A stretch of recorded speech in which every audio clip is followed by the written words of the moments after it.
In the past 100 years, as these super technologies have been developed in the West, the smashing of atoms, the invention of radio, television, computers, immunology, so forth and so on, data has been arriving about the practices of Aboriginal cultures all over the planet, that they dissolve ordinary realities, ordinary cultural values, through an interaction, a symbiosis, a relationship to local plants that perturb brain chemistry. And in this domain of perturbed brain chemistry, the cultural operating system is wiped clean. And something older, even for these people, something older, more vitalistic, more in touch with the animal soul, replaces it, replaces the cultural operating system, something not determined by history and geography, but something writ in the language of the flesh itself. This is who you are. This is true nakedness. You are not naked when you take off your clothes. You still wear your religious assumptions, your prejudices, your fears, your illusions, your delusions. When you shed the cultural operating system, then essentially you stand naked before the inspection of your own psyche. Desmond Morris called it the naked ape. And it's from that position, a position outside the cultural operating system, that we can begin to ask real questions about what does it mean to be human, what kind of circumstance are we caught in, and what kind of structures, if any, can we put in place to assuage the pain and accentuate the glory and the wonder that lurks waiting for us in this very narrow slice of time between the birth canal and the yawning grave.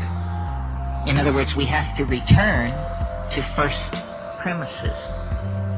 So I've been thinking about this a lot, and at first it seemed to me only a metaphor, this phrase, culture is your operating system. But because I travel around a lot and get that jolting experience frequently of, let's say, leaving London on a foggy evening and arriving in Johannesburg 14 hours later to a sweltering day in a city of 14 million on the brink of anarchy, I get to change my operating system frequently. And so I notice the relativity of these systems. And some work for some things and some for others. For instance, if you are a positivist, if you're running Positivism 4.0, you can't support UFOs. Positivism 4.0 does not support UFOs. If, on the other hand, you're running your Rancha book 5.1 as your operating system, UFOs and a number of other things can get in through the door.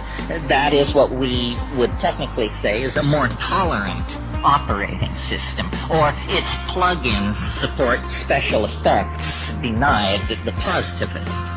Well, it's fun to think this way, because it shows you that you don't have to be the victim of your culture. It's not like your eye color or your height or your gender. It's fragile. It can be remade if you wish it to be. And then the question is, well, how does one download a new operating system? Well, first of all, you have to clear some space on your disk. The best way to do this is probably with a pharmacological agent. You think of some while I have a drink of water.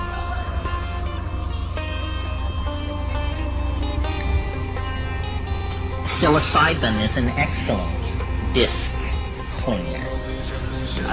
You can put a lot of things in the trash and have them just disappear with a psilocybin upgrade. Other pharmacological agents that will clear your disk are ayahuasca. And of course, these are gentle clearings of the disk, which take 5, 6, 7 hours. If you're in a hurry to dump that old data and leap right into the new operating system, click on the button marked dimethyltryptamine. A compressed disk erasure will immediately be downloaded, unstuffed, bin hexed, implemented, installed, run, and you will find yourself with an entirely different head.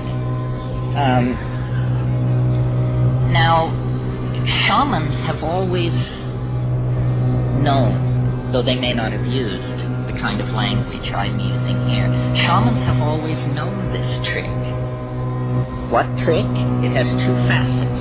First of all, that culture is an operating system. That's all it is. And that the operating system can be wiped out and replaced by something else. So, in essentially, what's going on among shamans and those who resort to them for curing and counseling and so forth is somebody's running a slightly more advanced operating system than the customer. The shaman is in possession of certain facts about plants, about animals, about healing, about human psychology, about the local geography, about mojo of many different sorts that the client is not aware of. The client is running culture light. The shaman paid for the registered and licensed version of the software and is running a much heavier version of the software than the client. I think we should all aspire to make this upgrade. It's very important that you have all the bells and whistles on your operating system. Otherwise, somebody is going to be able to get a leg up on you. Well, what's wrong with the operating system that we have? Consumer capitalism 5.0 or whatever it is. Well, it's dumb. It's retro. It's very non-competitive. It's messy. It wastes the environment. It wastes human resources. It's inefficient. It runs on stereotypes. It runs on a low sampling rate, which is what creates stereotypes. Low sample rates make everybody appear alike, when in fact the glory is in everyone's differences. And the current operating system is flawed. It actually has bugs in it that generate contradictions. Contradictions such as we're cutting the earth from beneath our own feet. We're poisoning the atmosphere that we breathe. This is not intelligent behavior. This is a culture with a bug in its operating system that's making it produce erratic, dysfunctional, malfunctional behavior. Time to call the tech. And who are the techs? The shamans are the techs.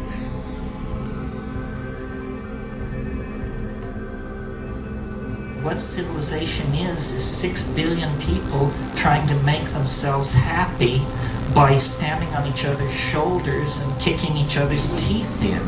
It's not a pleasant situation. And yet, you can stand back and look at this planet and see that we have the money, the power, the medical understanding, the scientific know-how, the love, and the community to produce a kind of human paradise. But we are led by the least among us, the least intelligent, the least noble, the least visionary. We're led by the least among us, and we do not fight back against the dehumanizing values that are handed down as control icons. This is something, I mean, I don't really want to get off on this tear because it's a lecture in itself, but culture is not your friend.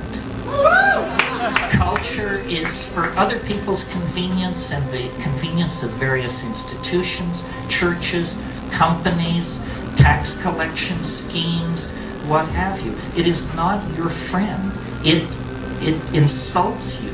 It disempowers you. It uses and abuses you. None of us are well treated by culture, and yet we glorify, the creative potential of the individual, the rights of the individual. We understand the felt presence of experience is what is most important, but the culture is a perversion. It fetishizes objects, creates consumer mania, it preaches endless forms of false happiness, endless forms of false understanding in the form of swirly religions and silly cults. It invites people to diminish themselves and dehumanize themselves by behaving like machines, meme processors of memes passed down from Madison Avenue and Hollywood and what have you. How do we fight back? It's a question worth answering. Where's this plant organism going? Same question as how do we fight back? I think that by creating art, man was not put on this planet to toil in the mud. Or the God who put us on this planet to toil in the mud is no God I want to have any part of. It's some kind of Gnostic demon. It's some kind of cannibalistic demiurge that should be thoroughly renounced and rejected. By putting the art pedal to the metal, we really, I think, maximize our humanness and become much more necessary and incomprehensible to the machines. All institutions attain a certain momentum toward the preservation of their own vested interests. And science, and the handmaiden of science, which is modern technocratic government, have created a number of cultural institutions that have a friction with the reemergence of the spirit. First and foremost is the notion of the public. The public is this weird idea that was generated in the wake of the printing press, that there were vast numbers of people who could be treated atomistically. They didn't have to be thought of as individuals. They could be thought of as various classes, masses of people to be manipulated. And if you could sell the public on the idea of democracy, which is another one of these atomistic notions. The notion of democracy is that for us all to get together and have it work, we have to assume that we're all alike, see? So we each have a vote, and then you may be tall, you may be short, you may be rich, you may be poor, you may be black, you may be white, but that doesn't matter. We'll give everybody this charge, one vote, and then we'll see how these populations work themselves out. What they don't tell you is that at the same time that you build this definition of the citizen, you also build the institutions which subvert the citizen. So the citizen is not free to act out and express the wishes of the citizen. The citizen is a consumer of ideological models that are sold to the citizen through agencies of mass propaganda. So there's this peculiar playing off of one against the other. In the meantime, what has also been happening is the institutions of language, which previously were pretty much left to develop on their own, and that was the situation well into the 19th century. Through the power of the printing press, the evolution of language also became something under the control of these institutions, and they very quickly have replaced whatever reality may have been impinging into the lives of the citizens with concepts. Concepts replace reality. You come into the world with a blank slate, and everything is what William James called a blooming, buzzing confusion. Well, then one by one you isolate phenomena in this confusion and you name it. Once a sector of reality has been named, it stays still. It ceases to behave the way it would behave for itself. It begins to behave syntactically because it has been changed into a linguistic object. When things behave syntactically, they are either subjects or objects, or the syntactical machinery which relates these two together. In that case, materialism, dualism, projection of authenticity beyond the self are all reinforced. So these are the factors which have impeded the spirit. Into this comes the psychedelic experience. It has a tremendous force to revivify the spirit, particularly because it is not an ideology. It is not something someone figured out. It is an experience. And this is important to bear in mind. It horrifies me, I'm sure you've heard me say it, to think of someone going from birth to the grave without ever coming tangential to the psychedelic experience. It's like going from the birth to the grave without ever discovering sex. It means that you died as a pre-adolescent. You know, you never really came into your birthright. And we have been infantilized by our cultural institutions to accept the notion of ourselves as citizens consuming these regurgitated scientific models, which are then hashed through by Madison Avenue and then handed down to us by the organs of mass culture. And this is supposed to be what we anchor our lives on. Culture, the whole thing is that culture and language tend to become traps, and yet they can be the platforms for enormous freedom if you understand what it's all about. And what it's all about is you. You are the center of the mandala. You are not marginalized in any way. And the message that the culture gives us is that we are marginal. It doesn't matter whether if you've got $100 million. Fortune magazine will inform you that so do 10,000 other people on the North American continent. There's nothing special about you. And so we are constantly, this is part of the democratic legacy. We are constantly told, you're not special. Special isn't special. Anybody could do it. What the psychedelic, and so then when you look for guidance, direction, mentorship, we always look toward institutions. Well, I'll go to the university, or I'll go to the army, or I'll do something. Somebody will tell me, will give me a larger purpose.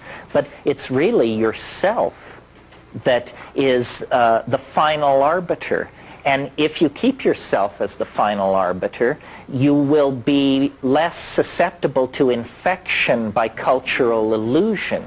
Now, the problem with this is that it makes you feel bad to not be infected by cultural illusion because it's called alienation. You know, but this is, I can't solve all problems. The reason we feel alienated is because the society is infantile, trivial, and stupid.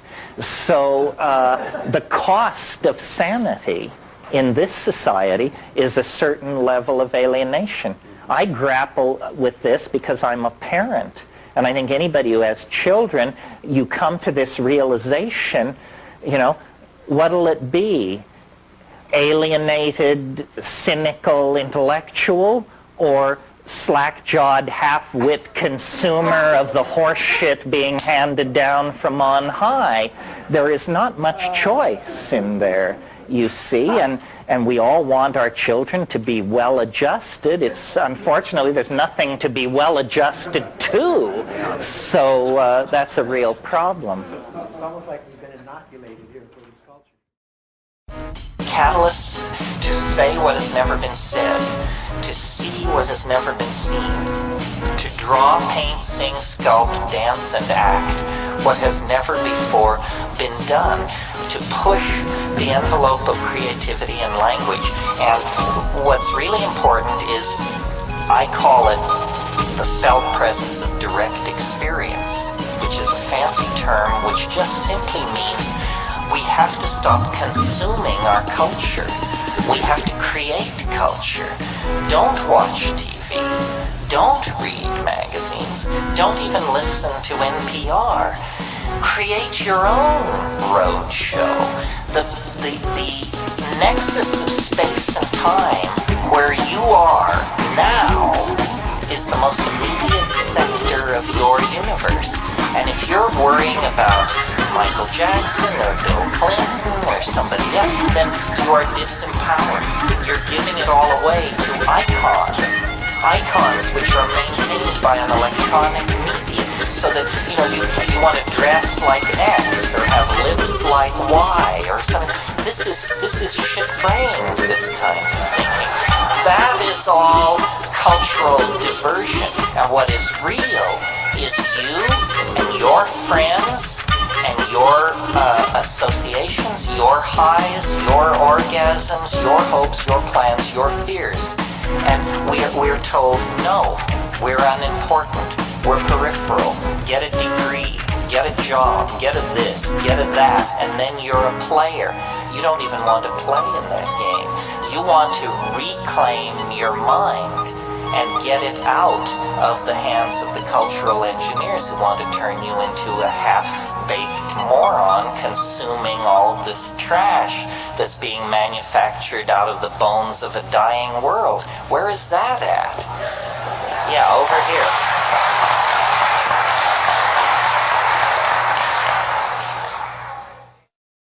We are never really able, except in the psychedelic state, to transcend the belief in the inner world and the outer world as being somehow separate.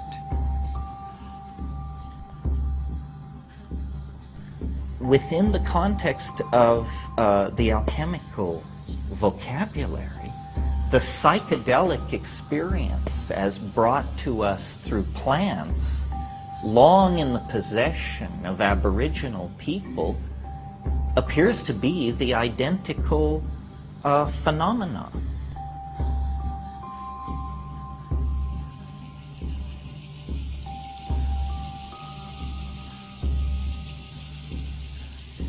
And the plants lift the imprisoning structures of the ego, and the ego flows out into the world.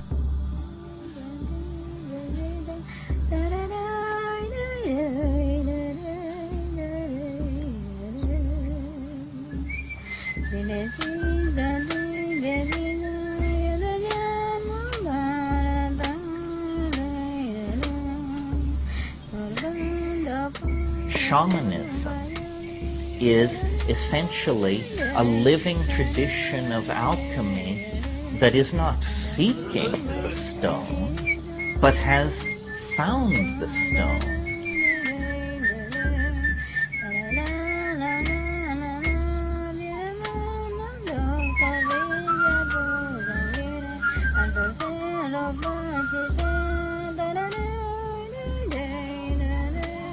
The shamans of the Amazon have attained a sufficient sophistication to explicitly understand that the vessel of alchemical transformation is the body and the head of the experience.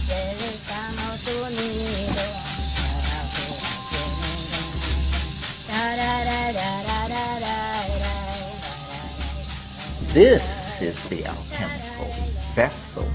This is where you will encounter the three-headed dog and the queen dissolving in her bath, and the incestuous couple that combine Sol and Luna to produce the white essence of the panacea of the universal medicine. These are psycho-mental processes.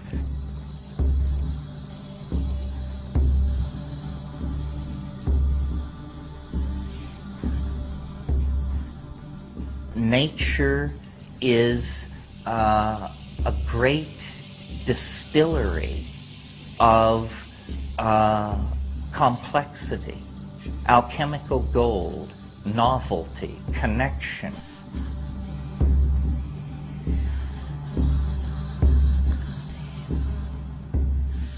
We have re-understood what was forgotten during the reductionist centuries of modern science. We've re-understood that the world is one thing, and it's a living thing. It's a thing with an intent and a spirit.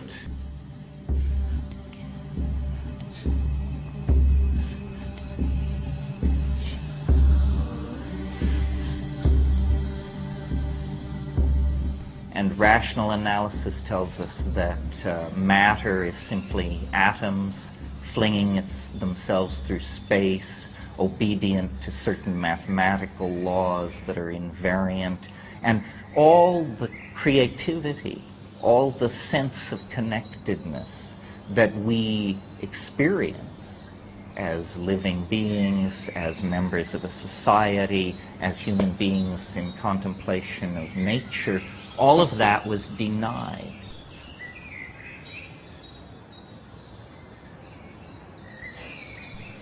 And it reaches its ultimate culmination in a statement made by Jean-Paul Sartre, the French existentialist, who said, "Nature is mute." You understand what I mean? Nature gives no clue, he tells you. Man is alone in the cosmos with his complexes and his obsessions. He confers meaning. I reject this. I think the entire message of the psychedelic experience, which is that nature seeks to communicate. All being is pregnant with language. All reality wants to include the human side of nature in its ongoing intent. One of the most famous of all alchemical axioms is "as above, so below," meaning always that in every small part of reality there is a tiny reflection of the great overstructure of reality. And in the largest structures are hidden the secrets of the smallest, and vice versa.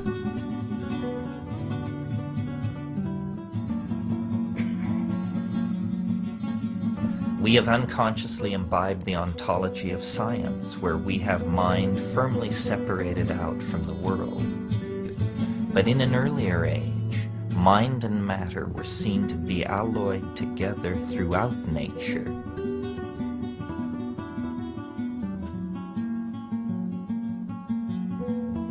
And I think it's very interesting that at this very high-tech moment in our adventure, the plants return and almost stand before us as a beacon and a promise. They stand for absolute Tao. They stand for the correct way for life to relate to its environment. If you look around you, the entire global civilization is undergoing some kind of meltdown. The planet itself is now to be seen as a kind of alchemical retort. The prima materia to be transformed are the nuclear stockpiles, the toxic waste dumps, the industrial wastelands. The I Ching says never confront evil directly and never name it directly because it finds weapons to defend itself. We are not an army, so our strategy must be stealth. It's an alchemical strategy, and what do I mean by stealth? I mean the house of constipated reason must be infiltrated by art, by dreamers, by vision.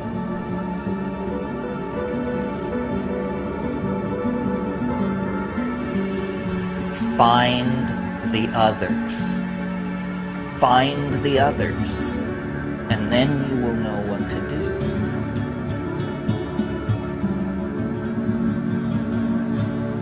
All truth which springs from the individual is subversive.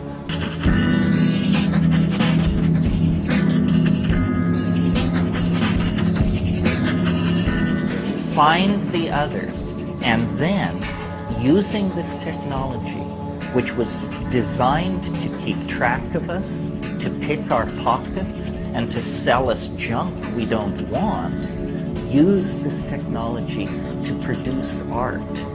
Massive amounts of subversive art.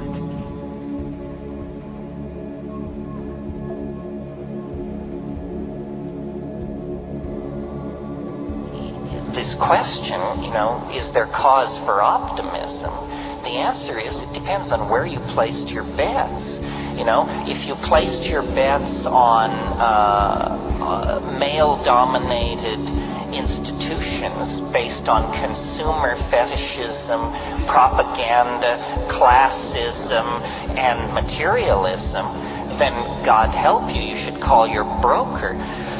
If, on the other hand, you've recognized that a lifeboat strategy is involved here, that what is really important is empowering personal experience, backing off from consumer object fetishism, freeing the mind, empowering the imagination, then in that case, I think you can feel pretty good about what is going on. There's a lot of talk about cultural death and disenfranchisement, and it's usually couched in terms of some happy naked people in the rainforest or in Tajikistan making their rugs or milking their camels or something. And isn't it too bad that their culture is being blown up and traded in for mall culture and shopping by remote? But in fact, all culture is being destroyed.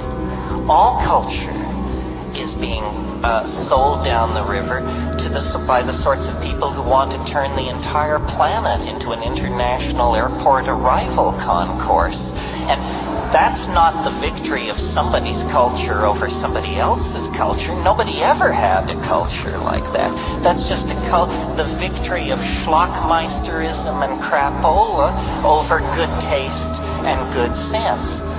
Well,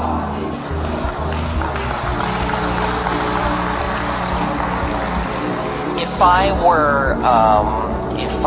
were dependent on the notion that human institutions are necessary to pull us out of the ditch, I would be very despairing. As I said, nobody's in charge, not the IMF, the Pope, the Communist Party, the Jews. No, nobody has their finger on what's going on. So then why hope?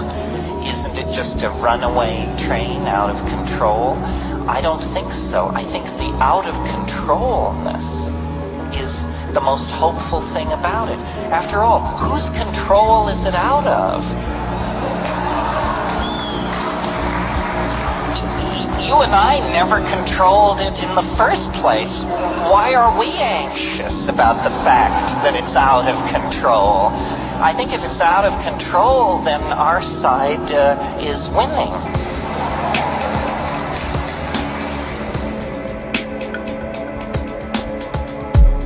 We know we're unhappy, but what's to be done, you know? I mean, we have 1 million minor fixes and people peddling all of these things.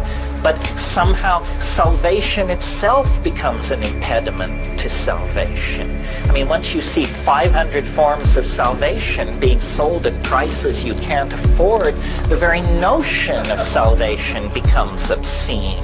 You know, it becomes one more layer in the obscene layering that takes meaning out of life and disempowers us and turns us into a subscription customer. That seems to be how we always are being forced to end up. Well, the only way out of this, I think, is to, it takes courage, because you have to turn your back on your culture. In the most profound sense there is, because there are many ways to turn your back on your culture.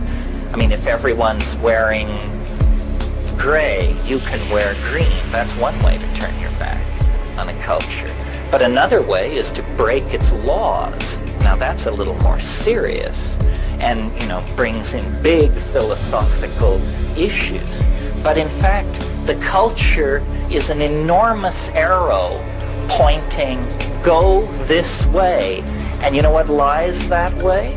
Impoverishment, madness, degradation, and death. That's where the culture is pointing. You can see it. You can see it. Just look where we're headed. If everyone on earth aspires to the kind of lifestyle that you people can enjoy by virtue of having paid the money to be at a scene like this, there isn't enough glass, metal, and plastic in the planet to make that many Celicas and Jaguars and bluebirds and snowbirds and all the rest of this crap. So what is needed is an awakening.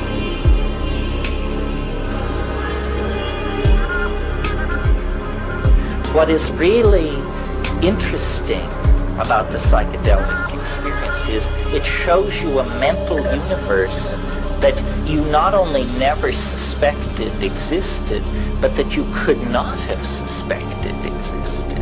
I don't think there's another way to it. I mean, I'm not ready to categorically say there's no other way to it. And occasionally, especially at gatherings like this, people grab me and assure me there are other ways to it. And they say, you know, if you just, I want you to meet Babaji. He's as good as psilocybin. And, oh, really? I want to meet this man. Because I mean, let me say a little bit more about this. I would like to believe that in principle you could get to these places on the natch. Only in principle, however, because if some people say, well, you know, these things you describe on DMT and psilocybin, I can show you how to do that naturally. No, thank you. Are you kidding? Thank God I have the drug as a kind of marker so that I know when I'm getting close to that stuff. If I woke up one morning in that place and I couldn't tell myself I'd taken mushrooms, I would define myself as seriously discombobulated and wait to see what happens, you know? And people say, well, don't you think you ought to be able to do it by yourself? And I love this question because the answer is you can't do it by yourself. That's the entire message of the last 10,000 years of human history. The self is insufficient. The ego will not suffice. The only way you're ever going to get anywhere is you must humble yourself to the point where you admit that you can't do it. unless you have help from someone whose idea of home is a cow flop. If you're willing to humble yourself to that degree, then maybe we can get somewhere. Schizophrenia is just a catch-all term for mental forms of mental behavior that we don't understand. In the 19th century, there was a term, melancholia, which we would now call bipolar depression, so forth and so on. But all forms of sadness, unhappiness, maladaptation, so forth and so on, were poured into this label, melancholia. Now, schizophrenia is a similar thing. I can remember an experience I had years ago. I was in the Tolman Library at the University of California, which is the psych library, and I was looking up some drug or something, and I just saw a book, and I pulled it off the shelf, a book about schizophrenia, and it said, the typical schizophrenic lives in a world of twilight imagining, marginal to his society, incapable of holding a regular job. These people live on the fringes, content to drift in their own self-created value system. I said, that's it. That's it. Now I understand. We have no tradition of shamanism. We have no tradition of journeying into these mental worlds. We are terrified of madness. We fear it because the Western mind is a house of cards, and the people who built that house of cards know that, and they are terrified of madness. Tim Leary once said, or I gave him credit for saying, he later told me he never said it, but whoever said it, this was a brilliant statement. Someone once said, LSD is a psychedelic substance which occasionally causes psychotic behavior in people who have not taken it. Right? And I would bet you that more people have exhibited psychotic behavior from not taking LSD but just thinking about it than ever exhibited it from taking it. Certainly in my family, I watched my parents both go psychotic from the mere fact that LSD existed. They would never have taken it. There is a great phobia about the mind. The Western mind is very queasy when first principles are questioned. Rarer than corpses in this society are the untreated mad, because we can't come to terms with that. A shaman is someone who swims in the same ocean as a schizophrenic, but the shaman has thousands and thousands of years of sanctioned technique and tradition to draw upon. In a traditional society, if you exhibit quote-unquote schizophrenic tendencies, you are immediately drawn out of the pack and put under the care and tutelage of master shamans. You are told you are special. Your abilities are very central to the health of our society. You will cure, you will prophesy, you will guide our society in its most fundamental decisions. Contrast this with what a person exhibiting schizophrenic activity in our society is told. They're told, you don't fit in. You are becoming a problem. You don't pull your own weight. You are not of equal worth to the rest of us. You are sick. You have to go to the hospital. You have to be locked up. You are on a par with prisoners and lost dogs in our society. So that treatment of schizophrenia makes it incurable. Imagine if you were slightly odd and the solution were to take you and lock you into a place where everyone was seriously mad. That would drive anyone mad. If you've ever been in a madhouse, you know that it's an environment calculated to make you crazy and to keep you crazy. This would never happen in an Aboriginal or traditional society. I wrote a book, this has to be the wrap-up because we're over time, but I wrote a book called The Archaic Revival. I signed it tonight for some of you. The idea there is that we have gone sick by following a path of untrammeled rationalism, male dominance, attention to the visible surface of things, practicality, bottom lineism. We have gone very, very sick. And the body politic, like any body, when it feels itself to be sick, it begins to produce antibodies or strategies for overcoming the condition of dis-ease. And the 20th century is an enormous effort at self-healing. Phenomena as diverse as surrealism, body piercing, psychedelic drug use, sexual permissiveness, jazz, experimental dance, rave culture, tattooing. The list is endless. What do all these things have in common? They represent various styles of rejection of linear values. The society is trying to cure itself by an archaic revival, by a reversion to archaic values.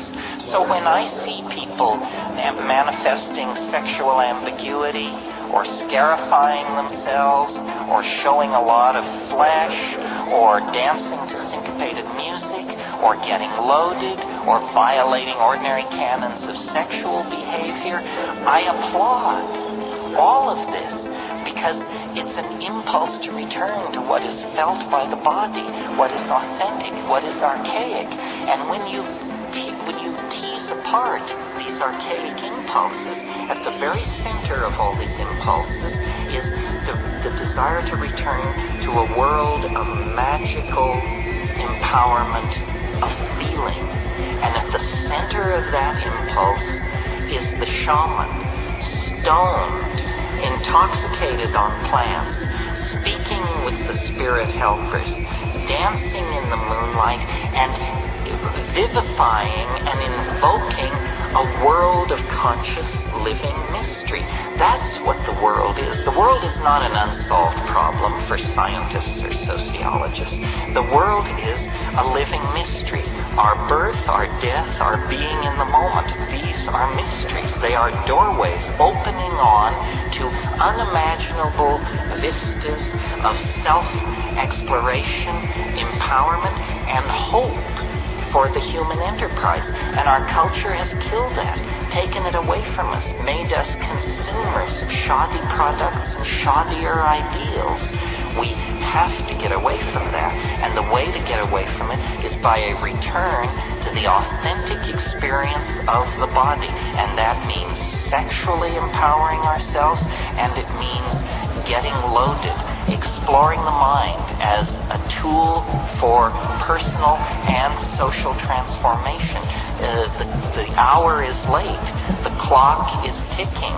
We will be judged very harshly if we fumble the ball. We are the inheritors of millions and millions of years of successfully lived lives and successful adaptations to changing conditions in the natural world. Now the challenge passes to us, the living, that the yet to be born may have a place to put their feet and a sky to walk under. And that's what the psychedelic experience is about, is caring for, empowering, and building a future that honors the past, honors the planet, and honors the power of the human imagination. There is nothing as powerful, as capable of transforming itself and the planet as the human imagination. Let's not sell it straight. Let's not whore ourselves to nitwit ideologies. Let's not give our control over to the least among us. Rather, claim your place in the sun and go forward into the light. The tools are there. The path is known. You simply have to turn your back on a culture that has gone sterile and dead and get with the program of a living world and a re-empowerment of the imagination. Thank you very, very much.